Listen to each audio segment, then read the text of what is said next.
জুমার দিনের করণীয় সুন্নত সমূহ। 1 নাম্বার সূরা কাহাফ তেলাওয়াত করা।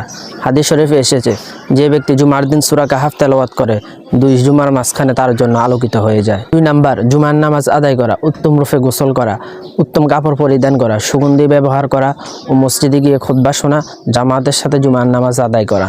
3 নাম্বার দুরূদ শরীফ পড়া।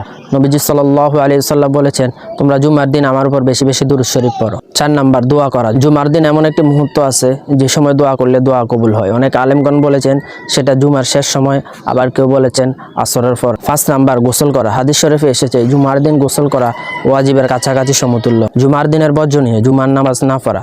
হাদিস শরীফে এসেছে, কেউ যদি ইচ্ছাকৃতভাবে 3টি জুমা তরক করে তার অন্তরে আল্লাহ তাআলা মোহর মেরে দেন।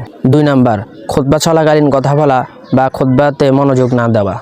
3 নাম্বার নামাজে অলসতা করা বা দেরি করা। 4 নাম্বার অপ্রয়োজনে সময় নষ্ট করা, কারো গীবত বা শেকায়াত করা।